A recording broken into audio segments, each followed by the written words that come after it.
ഈശോയെ, നമുക്കിരിക്കാം.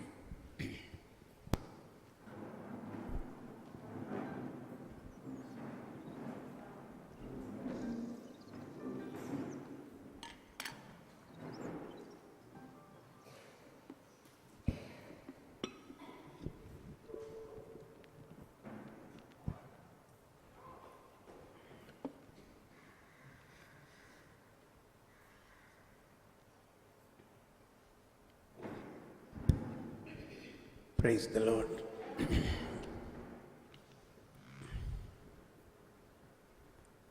ഈശോ സുവിശേഷത്തിൻ്റെ അവസാനം മത്തായിയുടെ സുവിശേഷം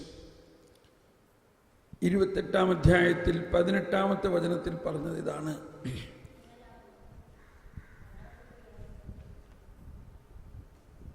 സ്വർഗത്തിലും ഭൂമിയിലുമുള്ള സകല അധികാരങ്ങളും സ്വർഗത്തിലും ഭൂമിയിലുമുള്ള എല്ലാ അധികാരവും എനിക്ക് നൽകപ്പെട്ടിരിക്കുന്നു.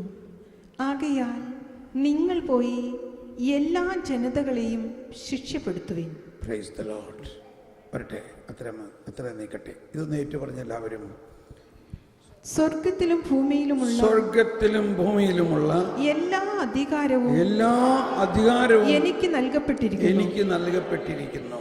ആകയാൽ നിങ്ങൾ പോയി എല്ലാ ജനതകളെയും ശിക്ഷപ്പെടുത്തുവിൻ. നിക്കട്ടെ. ഇനി ആ സെന്റൻസിന്റെ ഏറ്റവും അവസാനം എഴുതിയിരിക്കുന്നത് എന്താ? ഞാൻ യുഗാന്ത്യം വരെ നിങ്ങളോട് കൂടെ ഉണ്ടായിരിക്കും. അപ്പൊ ആരാണ് നമ്മളോട് കൂടെ ഉള്ളത്? സ്വർഗത്തിലും ഭൂമിയിലുമുള്ള സകല അധികാരങ്ങളുമുള്ള ആൾ എവിടെയാണിപ്പോ? എല്ലാവരും ഒന്ന് ശബ്ദം ഉയർത്തി. എവിടെയാണിപ്പോ? നമ്മോട് കൂടെ. അല്ലോ, ആ സെന്റൻസിനെ ഒന്ന് റീസ്ട്രക്ചർ ചെയ്ത് ഇങ്ങനെ ഒന്ന് വായിക്കണം. അതിൻ്റെ ആദ്യവും അവസാനവും കൂടി ഒന്നിച്ച്. സ്വർഗത്തിലും ഭൂമിയിലുമുള്ള സകല അധികാരങ്ങളും എനിക്ക് നൽകപ്പെട്ടിരിക്കുന്നു. ഞാൻ നിങ്ങൾ പോയി എല്ലാ ജനതകളെയും ശിക്ഷപ്പെടുത്തുവിൻ. ഞാൻ യുഗാന്ത്യം വരെ എന്നും ഞാൻ നിങ്ങളോട് കൂടെ ഉണ്ടായിരിക്കും. പക്ഷെ നമുക്ക് ഇങ്ങനെ ഇത്രയും വലിയ ഒരു രാജാവ് നമ്മുടെ കൂടെ ഉണ്ടെങ്കിലും നമുക്കതിൻ്റെ ഒരു എന്തോ എവിടെയോ ഒരു മിസ്റ്റേക്ക് പോലെ, അതിൻ്റെ ഒരു അനുഭവമോ അതിൻ്റെ ഒരു തുടിപ്പോ അതിൻ്റെ ഒരു ജ്വലനമോ അതിൻ്റെ ഒരു വീക്ഷണമോ നമുക്ക് എവിടെയോ കുറവുള്ള മാതിരിയാണ് തോന്നുന്നത്, ഇല്ലേ? അതാണ് ഒരു വലിയൊരു കാര്യം. അപ്പോൾ അതെന്തുകൊണ്ടാണെന്നുള്ളതിൻ്റെ കാര്യമാണ് ഞാൻ അടുത്ത് പറയാൻ പോകുന്നത്. നിങ്ങളെല്ലാവരെയും ശിക്ഷപ്പെടുത്തുവിൻ, പിതാവിൻ്റെയും പുത്രൻ്റെയും പരിശുദ്ധാത്മാവിൻ്റെയും നാമത്തിൽ അവരെ സ്നാനപ്പെടുത്തുവിൻ. അതിനുശേഷം എന്താ പറഞ്ഞിരിക്കുന്നത്? പഠിപ്പിക്കുവിൻ. ഇവിടെ രണ്ട് കാര്യമാണ് ഈ ഒരു സെന്റൻസിൽ. എന്തെങ്കിലും പഠിപ്പിക്കാനല്ല പറഞ്ഞിരിക്കുന്നത്,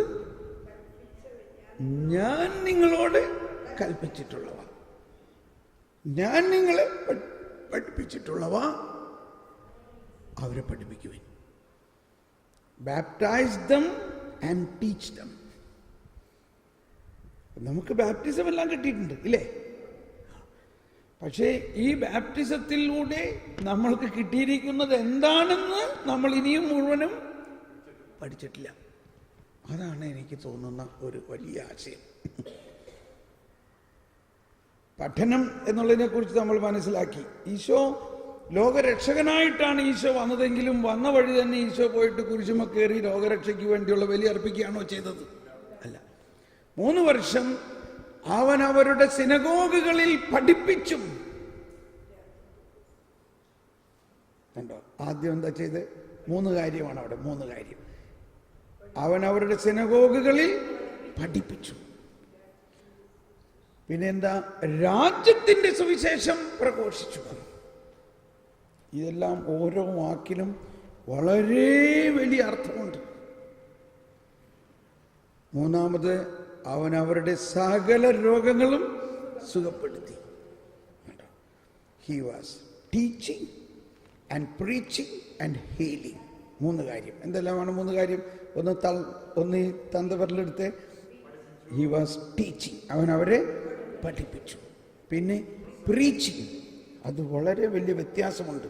teaching and preaching and healing. നോടി, He was teaching and preaching and healing. ഈ 3 കാര്യങ്ങൾ ഈശോ ഈ രക്ഷാകര ദൗത്യം ചെയ്യുന്നതിന് മുൻപ് 3 വർഷം യേശുവിൻ്റെ പരസ്യ ജീവിതത്തിൽ ചെയ്തത് ഇതാണ്. അപ്പൊ അതിൽ പ്രഥമമായത് എന്താ? ജ്ഞാനം പകരുക എന്നുള്ളതാണ്. ടീച്ചിങ്. ദൈവരാജ്യത്തിന്റെ സുവിശേഷം പ്രഘോഷിച്ചു എന്നുള്ളതാണ് പ്രീച്ചിങ്. അത് ടീച്ചിങ്ങുമായിട്ട് വ്യത്യാസമുണ്ട്. അതിന് പിന്നീട് നമുക്ക് ചിന്തിക്കാം. അപ്പോൾ വീണ്ടും നമ്മളെ തിരിച്ചു കൊണ്ടുവരുന്നത് ജ്ഞാനത്തിലേക്ക് തന്നെയാണ്. കണ്ടോ? ഇല്ലേ? ജ്ഞാനസ്നാനം കൊടുക്കുവിൻ, എന്നാൽ അവരെ പഠിപ്പിക്കുവിൻ. ജ്ഞാനസ്നാനം സ്വീകരിച്ചാൽ മാത്രം പോരാ, baptize them and teach them. Teach them what? എന്ത് പഠിപ്പിക്കണം അവരെ? എന്ത് പഠിപ്പിക്കണം? ഇവിടെയാണ് നമ്മൾ ഒരു പുതിയ ഉൾക്കാഴ്ച. ഒന്നെല്ലാവരും കൈവീച്ച് കാണിച്ച്. ഇവിടെയാണ് ഒരു പുതിയ ഉൾക്കാഴ്ച എന്ന് പറയുന്നത്. ഇപ്പോൾ മത്തായിയുടെ സുവിശേഷത്തെക്കുറിച്ച് എല്ലാ പണ്ഡിതന്മാരും പറയുന്ന അതൊരു യഹൂദ ക്രിസ്ത്യാനികൾക്ക് വേണ്ടിയുള്ള സുവിശേഷമാണ്. യഹൂദരിൽ ക്രിസ്ത്യാനികളായിട്ടുള്ളവർ, യഹൂദ ക്രിസ്ത്യാനികൾ. അപ്പോൾ പൗലോസൊക്കെ യഹൂദ ക്രിസ്ത്യാനിയാണെന്ന് പറഞ്ഞാൽ യഹൂദനായിരുന്നു, അവരിൽ നിന്നും കൺവെർട്ടായി ക്രിസ്ത്യാനികളായിട്ടുള്ളവർ. പക്ഷെ പൗലോസിന്റെ സുവിശേഷം, പൗലോസിന്റെ പ്രേക്ഷിത പ്രവർത്തനം അധികവും വിജാതീയരായിരുന്നു. കണ്ടോ? അപ്പൊ വ്യത്യാസം കണ്ടോ? പൗലോസ് അധികവും പ്രവർത്തിച്ചത് ആർക്ക് വേണ്ടിയായിരുന്നു? വിജാതീയർക്ക് വേണ്ടിയായിരുന്നു. എന്നാൽ മത്തായി, പത്രോസ് എല്ലാം അധികവും പ്രവർത്തിച്ചത് യഹൂദരുടെ ഇടയിൽ തന്നെയായിരുന്നു. അപ്പൊ അതുകൊണ്ടാണ് മത്തായിയുടെ സുവിശേഷത്തിൽ ഒരു പ്രത്യേകതയുണ്ട്. അതിനെ കാണേണ്ടത് ഒരു യഹൂദ ക്രിസ്ത്യാനിയുടെ കാഴ്ചപ്പാടിലൂടെയും ഒന്ന് കാണണം. അപ്പൊ യഹൂദരായിട്ടുള്ളവർ അവരുടെ പ്രത്യയശാസ്ത്രത്തിൻ്റെ ഒരു പഴയ തുകൽക്കുടം, ഒരു പഴയ വസ്ത്രം അവരിലുണ്ട്. എന്തായിരുന്നു അത്? അതാണ് അവരിലുള്ള ഫരിസേയരും നിയമജ്ഞരുടെയും ആ തത്വങ്ങൾ.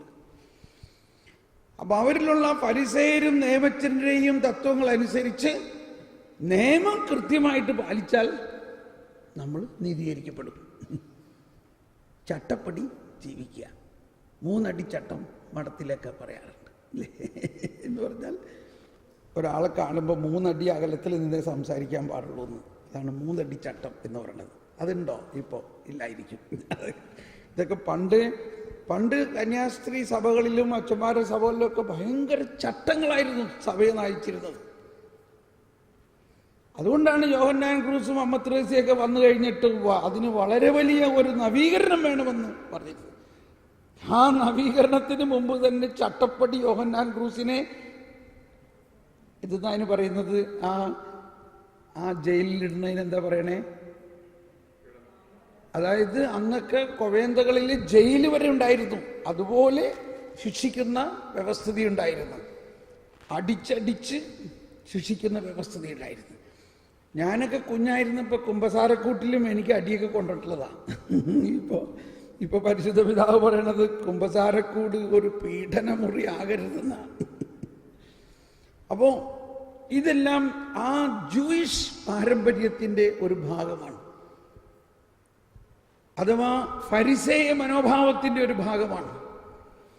ഈ ഫരിസേയ മനോഭാവം ഇന്നും നിലനിൽക്കുന്നുണ്ട്. ഈ അമേരിക്കയിലെല്ലാം ജൂയിഷ് ഹോസ്പിറ്റൽസ് ഉണ്ട്. നമ്മുടെ ഇവിടെ ക്രിസ്ത്യൻ ഹോസ്പിറ്റൽസ് ഉള്ള പോലെ അമേരിക്കയിൽ ജൂയിഷ് ഹോസ്പിറ്റൽ. അപ്പോൾ അവിടെ ജൂയിഷ് നിയമങ്ങളെല്ലാം അതിൽ പാലിക്കണം എന്നതാണ് അവരുടെ അധികൃതരുടെയും തത്വം. അപ്പോൾ ജൂയിഷ് നിയമം അനുസരിച്ച് ശാബത്ത് കണിശമായി ആചരിക്കണം. അപ്പോൾ ശാബത്ത് ദിവസം ഒരു സ്വിച്ച് ഇടാൻ പാടില്ല എന്നാ നിയമം. സ്വിച്ച്, ഈ ലൈറ്റിന്റെ സ്വിച്ച് ശാബത്ത് ഇടാൻ പാടില്ല. സ്വിച്ച് ഇടുന്നത് ഒരു പ്രവൃത്തിയായി പരിഗണിക്കപ്പെടും. ഒരു പ്രവൃത്തി, ശാബത്തിൽ പ്രവൃത്തി പാടില്ല. അതുകൊണ്ട് ജൂയിഷ് ഹോസ്പിറ്റലുകളിൽ പ്രത്യേകിച്ച് ശാബത്ത് ദിവസം വരുന്ന യഹൂദർക്ക് കയറാനും ഇറങ്ങാനും ലിഫ്റ്റിൽ അവർ സ്വിച്ച് ഇടാൻ പാടില്ല. സ്വിച്ച് ഇട്ടാൽ പാപമോ? അപ്പോൾ പിന്നെ ലിഫ്റ്റ് എങ്ങനെ ഓപ്പറേറ്റ് ആവും? അതുകൊണ്ട് ഓട്ടോമാറ്റിക് ലിഫ്റ്റാണ്. അത് ആള് വന്നു കഴിഞ്ഞാൽ താനെ തുറക്കും. എല്ലാ ഫ്ലോറിലും തുറക്കും, അടയും. എല്ലാ ഫ്ലോറിലും. അപ്പോൾ ഓരോ ഫ്ലോറിലും ഇറങ്ങണവർ ഇറങ്ങിക്കോളണം, കയറണവർ കയറിക്കോളണം. സാബത്ത് എലിവേറ്റർ എന്ന് പറയും. Sabbath elevator. ഇപ്പോൾ ഒരു കൊച്ച് ഷോക്കടിച്ച് ഒരു യഹൂദ കുടുംബത്തിൽ സാബത്ത് ദിവസം ഒരു കൊച്ച് ഷോക്കടിച്ച് കിടക്കുകയാണെങ്കിൽ അവർ സ്വിച്ച് ഓഫ് ചെയ്യില്ല. കാരണം അവരുടെ നിയമം അതിനെ അനുവദിക്കുന്നില്ല. എനിക്ക് പരിചയമുള്ളൊരു സഹോദരി പറയാണ്, അവരുടെ അടുത്ത വീട്ടിൽ ഇങ്ങനെ ഒരു കൊച്ചു ഷോക്കടിച്ച് കിടന്നിട്ട് ഇവളെ വിളിക്കാൻ, നീ പോയെന്ന് ഓഫ് ചെയ്യാൻ. അപ്പോൾ ഇവളൊരു, നിനക്ക് ഓഫ് ചെയ്തൂടെ? ഒരമ്മയെ കൊച്ചു ഷോക്കടിച്ച് കിടക്കണ കണ്ടിട്ട് അടുത്ത വീട്ടിലെ ആളെ വിളിക്കുകയാണ് അതൊന്ന് ഓഫ് ചെയ്യാൻ. എന്തുകൊണ്ടാ? നിയമം, അവരുടെ നിയമം അതിന് അനുവദിക്കുന്നില്ല. ഈ പശ്ചാത്തലത്തിലാണ് ഈശോ പറഞ്ഞത്, നിന്റെ ഒരാട് കിണറ്റിൽ വീഴാണെങ്കിൽ അതിനെ നീ രക്ഷിക്കാതിരിക്കുമോ? പക്ഷേ ഇവരതും ചെയ്യില്ലെന്നാ തോന്നണേ. ഇവര് ആട് കിണറ്റിൽ വീണ് പോയിട്ട് മോൻ ഷോക്കടിച്ച് കിടന്നിട്ട് എടുക്കണില്ല. കാരണം അപ്പൊ അത്രയ്ക്ക് അവര് നിയമത്തെ കണിശമായി പാലിക്കുന്നതിലൂടെയാണ് രക്ഷ അല്ലെങ്കിൽ നീതി എന്നാണ് അവരുടെ സിദ്ധാന്തം. ഈ സിദ്ധാന്തത്തിന്റെ അല്ലെങ്കിൽ ഈ പ്രബോധനത്തിന്റെ മറുപ്രബോധനമാണ് ഈശോ പറയണത്, ഞാൻ പറയുന്നത് നിങ്ങളെ അവരെ പഠിപ്പിക്കണം. മനസ്സിലാവുന്നുണ്ടോ? ഇപ്പൊ നോക്കിയ വ്യത്യാസം കണ്ടോ ആ വചനത്തിന്? നിങ്ങൾ ഈ കേട്ടുകൊണ്ടിരിക്കുന്ന പ്രബോധനമല്ല പഠിപ്പിക്കേണ്ടത്. Baptize them and teach them what I commanded you, but I taught you. ഇപ്പൊ വ്യത്യാസം മനസ്സിലായോ? അതിന്റെ പ്രധാന വ്യത്യാസം മനസ്സിലായോ? ഈ രണ്ട് പ്രബോധനങ്ങളും ആ ഒരു പഴയ പ്രബോധനങ്ങളുടെ കുടുക്കിൽ കിടക്കുന്ന മനുഷ്യവംശമായിരുന്നു അന്ന്, അല്ലെങ്കിൽ ആ ജനത. അതുകൊണ്ടാണ് രക്ഷ യഹൂദരിലൂടെ തന്നെ ആദ്യം ഉണ്ടാകണം എന്നുള്ള ദൈവത്തിന്റെ ആഗ്രഹം. വിജാതീയരിലൂടെ രക്ഷയുണ്ടാകാൻ വലിയ പ്രയാസമൊന്നും ഉണ്ടായിരുന്നില്ല. കാരണം അവർക്കൊരു നിയമമില്ലാത്ത അവസ്ഥയാണ്. ഒരു നിയമമില്ലാത്ത അവസ്ഥയിൽ ഈ പുതിയ നിയമം കൊണ്ടുവരിക എന്ന് പറയുന്നത് എളുപ്പമാണ്. ഇന്നും ക്രിസ്ത്യാനികളെ നവീകരിക്കുന്നതാണ് ഹിന്ദുക്കളെ നവീകരിക്കുന്നതിനേക്കാളും പ്രയാസം. യേശുവിനെ അറിയാത്തവരെ കുറിച്ച് യേശുവിനോട് പറയുമ്പോൾ പെട്ടെന്ന് അവർക്ക് മനസ്സിലാവുന്നുണ്ട്. ഇന്നലെ കണ്ടു, ഇന്നലെ സാക്ഷ്യം പറയാൻ വന്നപ്പോൾ രണ്ടുപേര് സാക്ഷ്യം പറയാൻ വന്നവർ, ഒന്ന് ഉഷയും ഒന്ന് രമയുമാണ്. രണ്ടുപേരും മാമോദിസ സ്വീകരിക്കാത്തവരാ. അല്ലേ? അല്ല, ഞാൻ മറ്റുള്ളവരെ കുറ്റം പറയല്ല ഞാൻ പറയണത്, അവരുടെ അകത്ത് അത്രയ്ക്കുള്ള ഒരു ദൈവാനുഭവമാണ്. കാരണം അവർക്ക് വേറെ ഒരു നിയമം അവർക്കില്ല. അവർ ഈ പുതിയ നിയമം മാത്രമേ അവർക്ക് അറിയുള്ളൂ. പക്ഷേ ക്രിസ്ത്യാനിയെ സംബന്ധിച്ച് അവൻ പഴയ നിയമത്തിന്റെ കുടുക്കിൽ കിടക്കുകയാണ്. ഒരു ഫരിസേയ മനോഭാവത്തിന്റെ കുടുക്കിൽ കിടക്കുകയാണ്. ആ ഫരിസേയ മനോഭാവമാകുന്ന, അതാണ് പൗലോസ് പറയുന്നത് നമ്മുടെ സീറോ മലബാർ കുർബാനയിൽ വ്യാഖ്യാന ഗീതത്തിൽ ഇങ്ങനെ പാടുന്നുണ്ട്. നിഴലാം നിയമം വിട്ടു നൂതന നിയമം പാലിച്ചവനാം പൗലോസ് ശ്ലീഹാ തന്നുടെ മാതൃക നിങ്ങൾ കൈക്കൊണ്ടിടുവിൻ.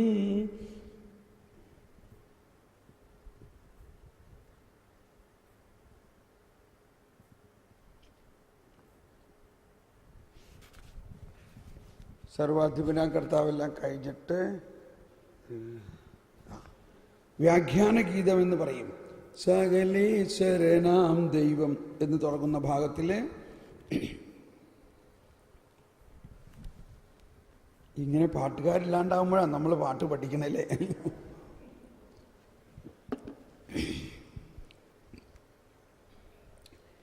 ഈ കുർബാന പുസ്തകം ശരിക്കും ഒന്ന് മനസ്സിരുത്തി വായിച്ച് പഠിച്ചാൽ തന്നെ ഒരുപാട് വലിയ കാര്യങ്ങൾ പഠിക്കാം കേട്ടോ.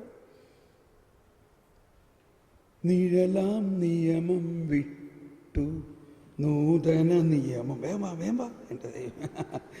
നിഴലാം നിയമം വിട്ടു നൂതന നിയമം പാലിച്ചവനാം പൗലോസ് ശ്ലീഹാ തന്നുടെ മാതൃക നിങ്ങൾ കൈക്കൊണ്ടിടുവിൻ.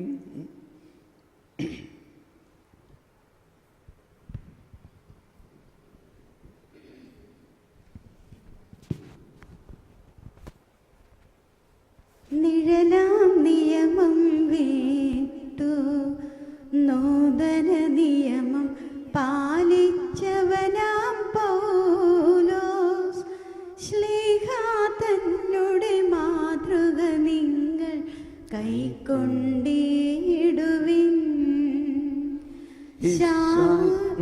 ഇസ്രായേലിൻ തീക്ഷ്ണൻ ശൗലിനെയ നാഥൻ പരിചിൽ നേടി തിരുസഭ തന്നിൽ തീക്ഷ്ണതയേറും മാതൃക നൽകാൻ ശൗലെന്നാൾ യൂദൻ നിയമം ചാർത്തും തിരശീലകളാലന്ധൻ മിശിഹായവനിൽ തന്നിയമത്താൽ കാഴ്ച പകർന്നു.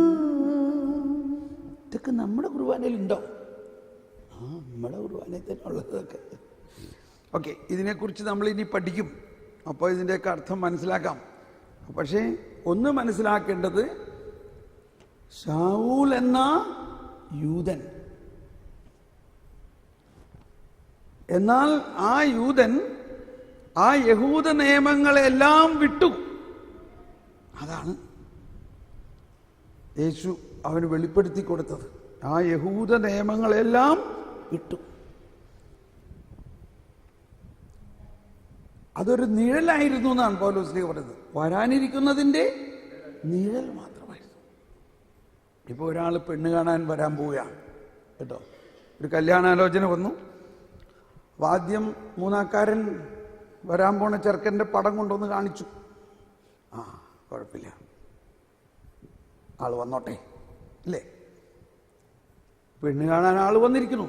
ഇനിയിപ്പൊ പടം നോക്കണോ ഈ ആളെ നോക്കണോ? പെണ്ണ് കാണലും കഴിഞ്ഞ് മനസ്സമ്മതവും കഴിഞ്ഞ് കല്യാണവും കഴിച്ചു. ഇനിയും പടം നോക്കണോ മണവാളനെ നോക്കണോ? പറയും.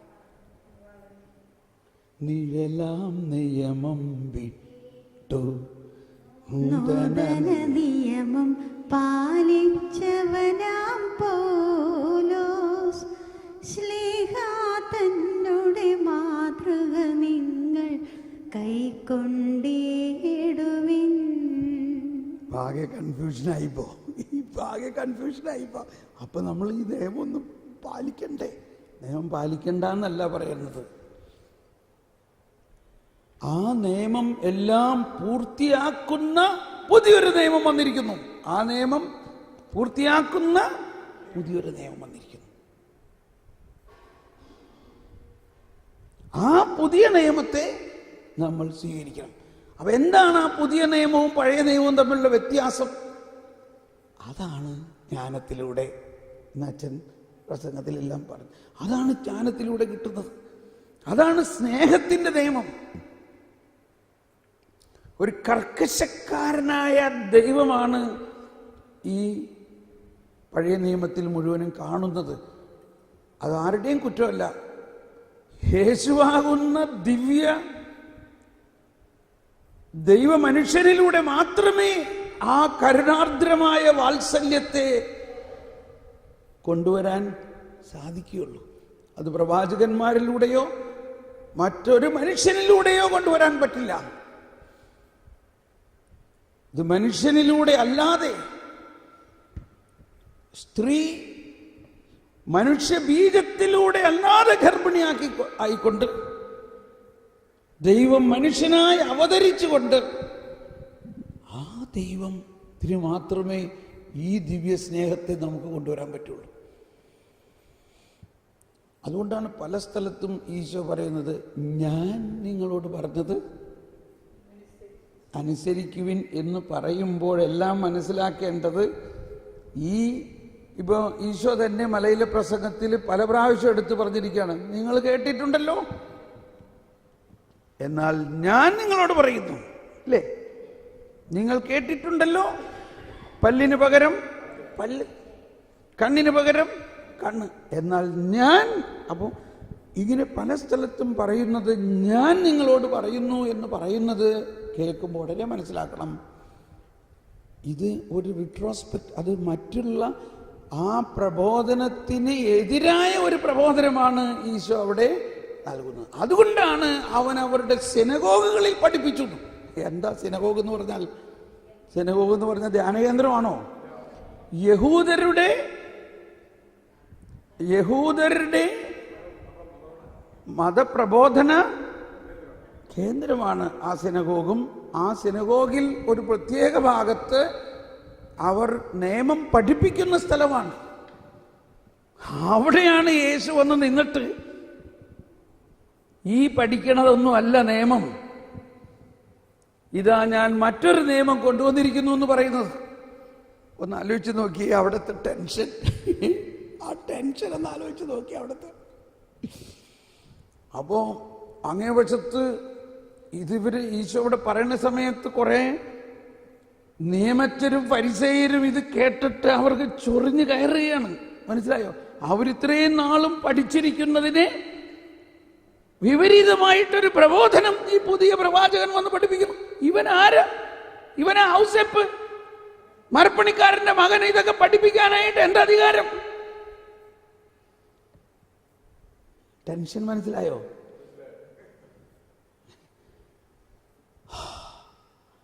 ഭയങ്കര ടെൻഷനിലായിരുന്നു ഈ 3 വർഷത്തെ പ്രബോധനം. അപ്പൊ അവര് കല്ലെടുക്കാണ് എറിയാനായിട്ട്. ഈശോ അവസാനം പറഞ്ഞു എവിടം വരെ പറഞ്ഞു? എന്നെ കാണുന്നവൻ പിതാവിനെ കാണുന്നു, ഞാനും പിതാവും ഒന്നാണ് എന്ന് പറഞ്ഞപ്പോഴേക്കും പിന്നെ അവർക്ക് നിൽക്കാൻ കഴിയില്ല. എറിയട, കല്ലെടുക്ക, അവൻ എറിയൂ, കൊല്ലവന്, അവൻ ദൈവദൂഷണം പറയണു. സിനഗോഗിലെ അവസ്ഥ ഏതായി മാറി?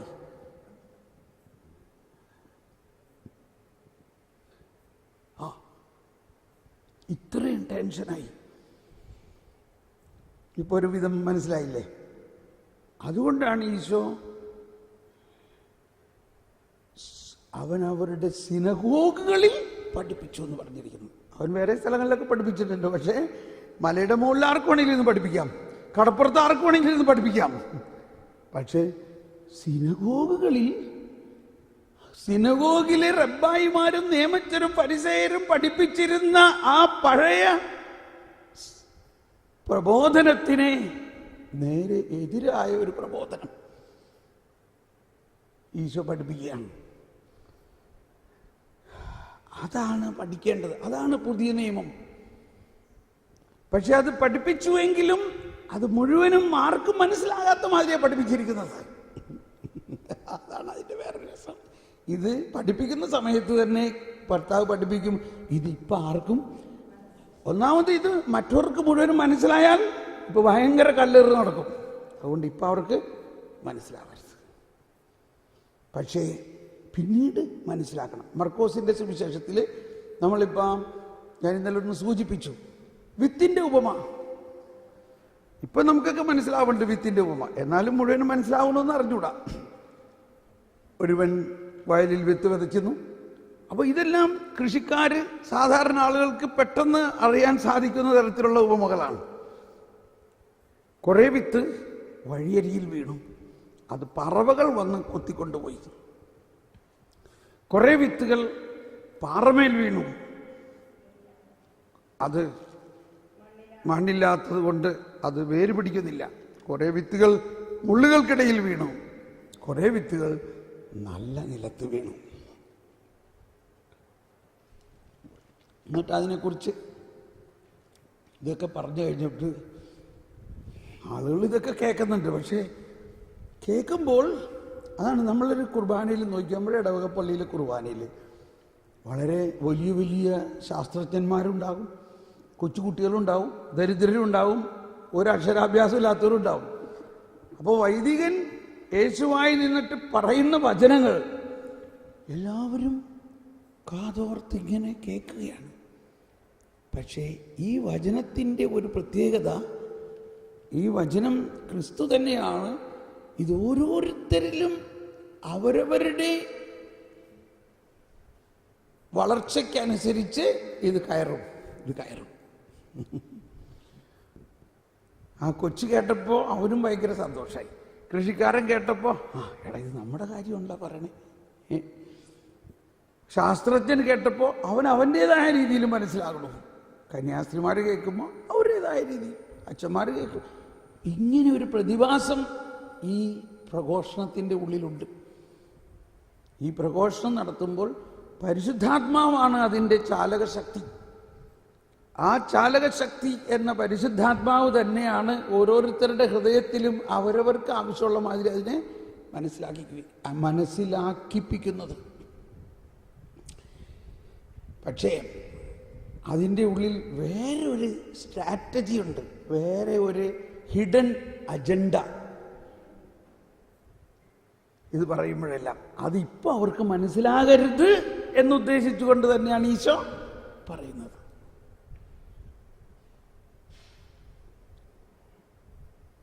മർക്കോസ് 4-ാം അധ്യായത്തിൽ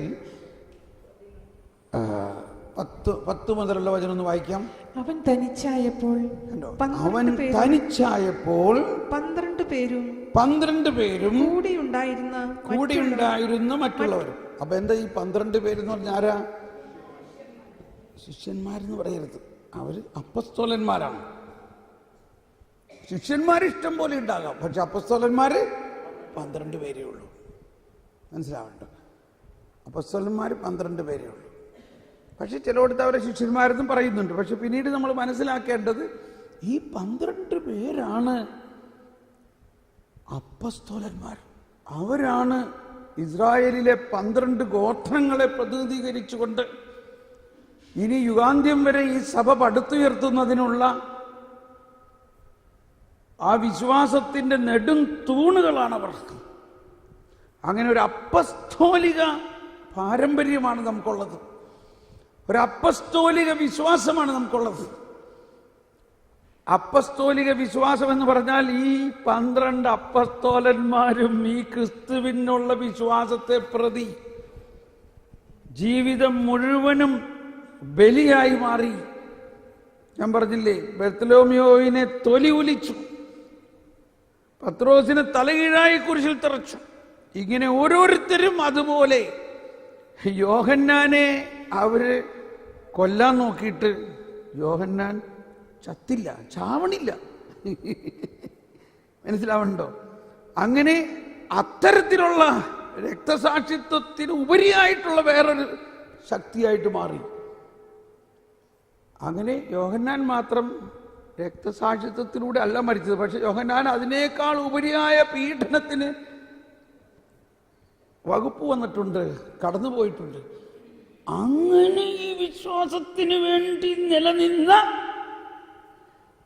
പ്രൂഫാണ്. അങ്ങനെ പ്രൂഫ് എന്ന് പറഞ്ഞാൽ അങ്ങനെ എന്തായാലും പറയാം, അങ്ങനെ വിശ്വാസം അവരിലൂടെ പരീക്ഷിക്കപ്പെട്ട് വിജയിച്ച് യേശുവിനെ പോലെ തന്നെ അവർ ജീവിതം പലതരത്തിൽ അർപ്പിക്കപ്പെട്ടു. അതുകൊണ്ടാണ് ഈ വിശ്വാസം ഒരിക്കലും തളരില്ല എന്ന് പറയുന്നതിൻ്റെ ഫസ്റ്റ് ഗ്യാരണ്ടി. ഞാൻ യൂറോപ്പിലൊക്കെ എപ്പോഴും പറയും, യൂറോപ്പിലെല്ലാവരും അയ്യോ വിശ്വാസം പോയി എന്ന് പറഞ്ഞ് തളർന്നിരിക്കുക. ഞാൻ പറഞ്ഞു, എങ്ങനെ വിശ്വാസം പോണത്? ഈ രക്തസാക്ഷികളുടെ ചുടുനിണത്താൽ വളർത്തിയ വിശ്വാസം യൂറോപ്പിലുള്ള മാതിരി വേറെ എവിടെയെങ്കിലും വിശുദ്ധരുണ്ടോ? ഇത്രയും വിശുദ്ധരുടെ ജീവിതത്താൽ പരിപോഷിക്കപ്പെട്ട വിശ്വാസം എങ്ങനെയാ പോണേ? ഒരിക്കലും പോകില്ല. പക്ഷേ യൂറോപ്പിൽ കാണാവുന്ന ഒരവസ്ഥ എന്താ? വിന്റർ ടൈമിൽ ഈ ഇലകളെല്ലാം കൊഴിഞ്ഞ് വൃക്ഷങ്ങളെല്ലാം ഒരു പുഷ്പവുമില്ല, ഇലയുമില്ല. പക്ഷെ എല്ലാവർക്കും അറിയാം ഈ വിന്റർ കഴിഞ്ഞ് കഴിയുമ്പോൾ ഇവയെല്ലാം തളിർക്കും, ഇവയെല്ലാം പൂക്കും. അത് കാണാൻ അവർ കൊതിച്ചുകൊണ്ടിരിക്കുകയാണ്, അത് കാണാനുള്ള പ്രതീക്ഷയിലാണ്. എന്ന മാതിരി ഒരവസ്ഥയാണ് ഇന്ന് സഭ മുഴുവനിലും. സഭ മുഴുവനും ഒരു വിന്റർ ടൈം ഇങ്ങനെ കടന്നുപോയിക്കൊണ്ടിരിക്കുകയാണ്. നോക്കുമ്പോൾ ഉണങ്ങി നിൽക്കുന്ന മാതിരി. എന്നാൽ വാസ്തവത്തിൽ ഉണക്കമാണോ? അവയെല്ലാം പൊട്ടി വിടരാൻ വേണ്ടി ഇങ്ങനെ അകത്ത് തുടിക്കുകയാണ്. ഇതൊന്ന് ആ സ്പ്രിംഗ് ടൈം, ആ വസന്തം ഒന്ന് വന്നോട്ടെ, ഞങ്ങളൊക്കെ പൊട്ടി വിടരും. വിശ്വാസം ഒരിക്കലും നശിക്കില്ല. ഓക്കെ, അപ്പം ഇത് പറഞ്ഞതിൻ്റെ ഉദ്ദേശം 12 പേരെന്ന് പറഞ്ഞു. അപ്പോൾ 12 പേര്, ആ 12 പേര് അവർ ചുറ്റും വേറെ കുറച്ച് പേരായിട്ട് വന്നിട്ട് അവൻ തനിച്ചായിരുന്നപ്പോൾ, അപ്പോൾ വലിയ ജനാവലി വിട്ടു പോയി. അവൻ തനിച്ചായപ്പോൾ അവൻ്റെ അടുത്ത് വന്നിട്ട് കണ്ടോ, ഇനി വേറൊരു സ്പെഷ്യൽ ക്ലാസ്സാണ് അവിടെ. സ്പെഷ്യൽ ക്ലാസ്, ഒരു സ്പെഷ്യൽ ടീച്ചിങ്. ഈ ഇപ്പോൾ പരസ്യമായിട്ട് കൊടുത്ത ടീച്ചിങ് വേറെ, ഇവിടെ വേറെ. കണ്ടോ, നീ തുറന്നു വായിച്ചെല്ലാവരും വായിച്ചത്. അവൻ തനിച്ചായപ്പോൾ 12 പേരും കൂടെയുണ്ടായിരുന്ന മറ്റുള്ളവരും ഉപമകളെ കുറിച്ച് അവനോട് ചോദിച്ചു. അവൻ പറഞ്ഞു, ദൈവരാജ്യത്തിൻ്റെ രഹസ്യം നിങ്ങൾക്കാണ് നൽകപ്പെട്ടിരിക്കുന്നത്.